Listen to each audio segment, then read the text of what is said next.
Welcome to the Wise Photographer podcast. Wedding photographers are some of the strongest, smartest, and most creative people I know.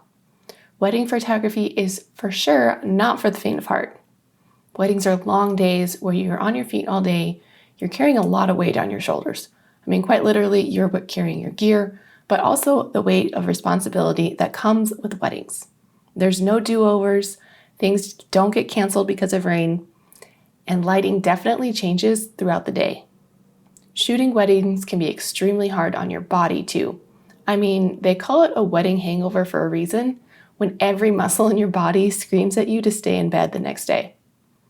So why do we do it? Why do we give up our weekends to do something that is so physically, mentally, and creatively challenging? I think you'll get a lot of different answers from every wedding, from each wedding photographer you ask. But for me, weddings hold a special place in my heart. I think I first fell in love with weddings for the materialistic beauty of weddings. The dresses, the flowers, and all the little pretty details. But as I grew as a wife and went through all of my husband's heart surgeries, I began to understand the beauty of what a wedding truly signified and celebrated. This promise to stand side by side through whatever life throws at you. It's a beautiful promise, but it's also a scary one because you have no idea what lies on the other side of those I do's. We as wedding photographers carry this weight of documenting this day that couples make the promise. Hopefully, we can do this well no matter what the wedding day throws at us. I don't think anyone is ever 100% prepared to photograph their first wedding. There's so many moving parts and unknowns, and if you've never done it before, how could you know? Wedding photography is something that can be hard to break into. So today, I'm sharing my top 5 tips for photographing your first wedding. Welcome to the Wise Photographer podcast with your host, Chelsea Wise. Each week, Chelsea is bringing you the best tips and tricks to help you create a joyful, profitable, more purpose-filled photography business. Chelsea is a wife and mom of 2 who has built a thriving photography business in her tiny hometown in western North Dakota. Without further ado, here's your host, Chelsea Wise. Okay, so my first tip for photographing weddings is to second shoot as many weddings as you can. So why second shooting?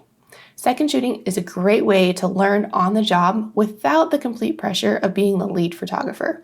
In most cases, photographers who are looking to hire a second shooter are looking to bring someone else on board because they find that more coverage is needed than they're able to provide solo. So what's expected of you as a second shooter? This will vary from photographer to photographer, but this is kind of what I ask of my second shooters on the wedding day. Depending on whether or not they've second shot before, I'll ask my second shooter to get images of the groom getting ready, while I photograph the bride and the bridal details. Then I have my second get the groom to the location for the first look and have him ready to go when I get there with the bride. During that first look, I have the second get a different angle than what I'm shooting. Whenever you're a first shooter, it's important to know where your lead photographer is at all times so that you're not blocking their shot or ending up in the back of their shot. I highly suggest looking up the 180-degree rule. This is something that is used mainly in video and films. It's somewhat hard to explain over the podcast, but essentially if a couple is standing face to face, there's a 360-degree circle around them, and you want to stay on one side of that circle in relation to your lead photographer. If you want to see a visual of this, you can go to the show notes below. I'll also be linking a really great video in the show notes if you want to see this a little bit better. So after the first look, we usually head into bridal party photos. The key thing here is to not shadow the lead photographer. Your goal is to kind of get candids throughout the day from a different angle than the lead photographer. If you're getting the same images that the lead photographer is, then you're not really a lot of help to them. A lot of times during a wedding day, you might get asked to hold flowers, fluff a dress, or get family members lined up for family formals instead of shooting. All of these things are going to help the day run smoothly and are so essential. You'll also want to make sure that you guys time sync your cameras at the beginning of the day. It can be so frustrating to edit a wedding when everything is out of order, and syncing your cameras is a super easy fix. Before you agree to second shoot a wedding, you want to make sure that you know what the rules are and expectations up front. I highly suggest that you request a second shooter contract that spells out what you can do with images afterwards, how you'll get your images to your lead photographer, whether or not you're shooting on your cards or their cards, and the terms of payment. Payment is going to vary based on your location and your experience. Second shooting is an amazing learning experience and can bring in some extra cash if you don't have your own weddings booked. I actually love second shooting, even now if I'm available. Last year, I second shot for 2 amazing photographers and learned so much from both of them.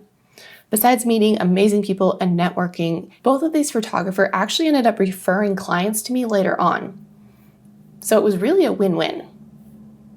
Getting your foot in the door with an established photographer can be hard. I really wish it wasn't, but the reality is it can be. A lot of photographers will treat their competitors as mortal enemies instead of just people who happen to be in the same line of business as you. Photographers who are in the scarcity mindset get so wrapped up in protecting their share of the market that they really miss out on the bigger picture. This is why I highly suggest checking out your local chapter of the Rising Tide Society. The Rising Tide Society's mission is to empower a creative economy to rise together doing what they love. Now, if you have second shot a few weddings and you feel confident that you're ready to take on your own weddings, these next 10 tips are for you. All right, tip number 1 is to set expectations so that you can exceed them. So when my husband and I went on our honeymoon to Sandals Resort, we actually didn't go on our honeymoon into our 3-year anniversary. We booked a candlelit dinner for 2 on the beach to celebrate our anniversary. Steak and lobster, and it was delicious. We were telling our waiter that we were celebrating our anniversary, and we finished up dinner, sat by the fire pit, and had a drink before we headed back to our room that night. When we got to our room, there was this beautiful gift basket of roses and a little note from the resort saying happy anniversary. This wasn't something that we had paid for, and it wasn't something we were expecting. It was simply a surprise gift from the resort. They didn't just meet our expectations for a great trip, they exceeded them by going above and beyond. So how can we do this in our photography business? If you know it's going to take you 4 weeks to edit a wedding, don't tell your clients it's going to take 4 weeks. Tell them it's going to take a little bit longer than that. It's not lying to the couple, it's giving you a buffer. You could get sick, your kids could get sick, something could go wrong with your laptop and you need an update. If you get them done at that 4-week mark, then you've exceeded their expectations that you've set for that client. And this does a lot for your word of mouth advertising. You can also set expectations for your clients about how you like to communicate. This includes what your office hours are and if you're more comfortable texting or emailing. All right, guys, tip number 2, book an engagement session with the couple. I honestly believe that the engagement session is the key to an amazing wedding experience. At the engagement session, you get to meet your couple, see how they interact, and they get to know how your posing system works. You get to build up their confidence in front of the camera without a rowdy bunch of groomsmen behind you. Having an engagement session will put everyone at ease on the wedding day, including yourself. During the engagement session, you can learn more about that couple, what their values are, and what's important to them. This information can be so helpful when you document their wedding day. You might get to talking with your bride during the engagement session about her grandma Jean and how she's not doing so great, but she's really excited for her to see her wedding day. If you get to talking about how grandma Jean is super important to the bride and how they have this beautiful relationship, then you can take special care on the wedding day to document the bride and grandma Jean together. I generally try to book my engagement sessions 4 to 6 months before the wedding. Tip number 3 is to educate your brides on what a photo-friendly timeline looks like. You know how long it takes to photograph things. You know that light changes throughout the day and how it affects what you're shooting. You know this because you're a photographer and you understand light. Educating your couple on how long things take, what golden hour is, and what kind of images they can get from it can go a long way in helping your brides to craft a timeline that gives you enough time to capture everything. I mean, I have no idea how long it takes to put centerpieces together or how many flowers because I'm not a florist. If you think about it, most brides will only ever plan one wedding, and they don't have much firsthand knowledge of how long things take. By educating your brides and taking control, you can help them to craft a timeline that is setting yourself and your clients up for a smooth and stress-free wedding day. If you don't already have a great wedding timeline, you can head to Chelsea Wise Shop and grab my wedding timeline guide. This will walk you through how to create a timeline and give you a sample timeline with and without first looks. We'll get right back into the episode, but I wanted to pop in here right quick and let you know about something that I am so excited about. I've had so many of you reaching out to me asking about coaching. It has been so fun meeting you guys and diving into what's working and what's not working inside your businesses. This podcast was created to help you take your business to the next level, but sometimes we need a little bit more help. Messages from photographers across the country have been pouring into my inbox. I get it. You are sick and tired of being glued to your computer, editing a backlog of sessions late at night. You are stressed out and overwhelmed, and fear is holding you back from raising your prices and charging what you're worth. You are so sick of working with clients who just don't value your time and talent. I hear you and I understand, and I am here to tell you that there is another way. There is a way to find more joy and less overwhelm in your business, and you can stay inspired and excited about work. I am so excited to officially announce that I am taking on one-on-one coaching clients. I'm offering 3 coaching packages right now, which include a 1-hour session, a full day session, and a 4-month-long mentorship. These coaching calls are great no matter what stage you're at or what you need help with. During your coaching call, we can go over anything and everything from marketing and branding, editing, workflow and systems, to pricing and mindset. Spots are extremely limited and are already starting to fill up pretty fast. I don't want you to miss out. You can have a joyful, profitable, and purpose-filled photography business, and I'm here to help you get to the next level. If you want to learn more about what one-on-one coaching looks like with me, you can head over to coachingwithchelsea.com to learn more about the packages and see if one-on-one coaching is right for you. All right, guys, let's dig back into this episode. On to tip number 4, scheduling out your editing time. Whenever I book an engagement session or a wedding, I go into my calendar and block off my editing time after the event. I think we as photographers can get so excited about booking and shooting that we often forget about the work that comes after we download those images onto our computer. For me, I set aside Sunday and Monday after my weddings to do all my culling and editing. This helps me to not have a backlog of editing when I go into the next wedding, which means less anxiety of things looming over my head. All right, guys, tip number 5 might sound a little bit crazy, but if you're shooting your very first wedding, I promise you it will help out a lot. Okay, so what I want you to do is practice shooting something inside your house and then walk outside and photograph something outside your house and adjust your camera settings while you walk out the door. A lot of times you'll go from photographing something in a dark church and then the couple walks out the door and kisses on the front step. This is a really sudden change of light. And if you're not comfortable with adjusting your camera settings on the fly, you can miss the shot that you wanted to get. The goal is to get really comfortable with changing your settings quickly. I shoot with a Nikon D4S, and I love that there's a dedicated button on the back of the camera to change my ISO without ever taking my eye away from the viewfinder. Shooting in manual is really ideal for weddings, so practice transitioning from different lighting scenarios and adjusting your camera settings as quickly as you can. You really just want to know your camera inside and out. I feel like a cheetah changing settings on my Nikon, but if you stick a Canon in my hands, I feel like a newborn baby calf who's just learning how to stand. All right, guys, we are halfway through my 10 tips for shooting your first wedding, but I want to hit pause for a hot second and ask you for a favor. If you are enjoying this episode, I want you to stop right now, take a screenshot, and post it on social media and tag the podcast. Who knows, we might even give you a shout out on the show. We aren't doing any paid advertising for the show, so the only way to get this out into the world is for you to share and tell your friends about the show.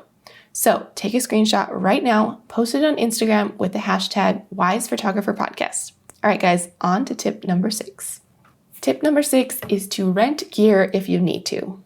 Renting gear is a great way to try out lenses or camera bodies that you're considering purchasing or that you don't have the funds to purchase right away. My favorite place to rent gear is Lens Pro To Go. I love that the gear comes in a Pelican case that's waterproof and it's delivered straight to my door. All of the gear that I've ever rented from them has been super clean and worked really well. All right, guys, tip number 7, and that is to have a plan for family formals. If you let them, family formals can drag on forever and really eat into your time for sunset photos with your couple. And this is why you want to have a plan beforehand. About a month and a half before the wedding, I send out a questionnaire to my couples regarding family formals. I ask my brides to create a list of 10 groupings and to include the names of who will be in those photos. This helps me to know how big my largest group is, so I can pick a great spot for family formals. I also ask if there's any deaths or divorce or family situations that I should be aware of. This helps me to avoid any awkward moments on a wedding day. I print out this questionnaire and give it to my second shooter, who will help me line up the next group while I'm photographing the first group. By having your second shooter do this, you can keep things running really smooth, and it makes sure that family members only have one camera to look at and smile. All right, guys, on to my next tip. I know that there's some photographers who shoot in JPEG because of file size, but with how affordable memory cards are becoming, I really don't see a downfall in shooting in RAW. RAW files store more data and give you a little more leeway on if you underexpose or overexpose an image, which can happen pretty easily on a wedding day. I love that I can shoot with dual card slots in my DS4, and I have the option to either overflow into the next card or to shoot backup. I usually shoot backup, which means that whenever I take a photo on my camera, it's getting saved to both cards at the same time. This gives me a backup in case one memory were to fail or get misplaced. The DS4 has an XQD slot and a CF card slot, which is pretty nice to have 2 different types of cards. Backing up images is tip number 9. I highly suggest that you back up your images right away. I download images onto an external hard drive as soon as I get home from a wedding. I've heard horror stories of photographers who have left cameras in their car for a day or 2 after the wedding. The car gets broken into and they lose all their gear and all their images. Gear can get replaced, but those images really can't. Do not leave your gear in your car. If you have to, put it in the trunk away from any prying eyes. I also don't delete any images off my memory cards until the wedding has been delivered to the client. All right, guys, down to my last tip. Tip number 10 is to wear comfy clothes. You are on your feet the entire day for a wedding, and this is not the time to break in those cute shoes. So I wear Rothy's, which I love because 1, they are machine washable, and 2, they are pretty darn comfy. So the reason I love that they're machine washable is oftentimes you have to stand in the weirdest spots to get the shot. My feet are usually covered in mud by the time I get home from a wedding, and I can just toss these into the wash machine and they come out clean and don't have any issues with them. Now, I'm kind of boring and I have just stuck to the black point shoes, but I've got my eye on the cheetah print ones. They've been sitting in my shopping cart for a few weeks, but I just haven't pulled the trigger on them yet. If you want to get $20 towards your own pair of Rothy's, you can head to the link in our show notes below to get $20 off. I also have a pair of black tennis shoes in my car for the reception because sometimes my feet are just kind of killing me from the lack of arch support from wearing flats all day, and my tennis shoes are there to save the day. They also kind of serve as a backup if something were to go wrong with my first pair of shoes. All right, guys, that is it. That is all the tips that I have to prepare you for shooting your first solo wedding. If you found this episode super helpful, then please share a screenshot on Instagram and we will give you a shout out. If you haven't already joined our Facebook group, you can find it in the show notes below, or just search Wise Photographer Podcast Insiders on Facebook. All right, guys, that is it for this week. I will see you next time. Bye. Thanks for listening to the Wise Photographer Podcast. Dive into the show's notes for this episode and all past episodes at www.thewisephotographer.com. If you loved the show, share it with a friend. Thanks for tuning in, you Wise Photographer, you.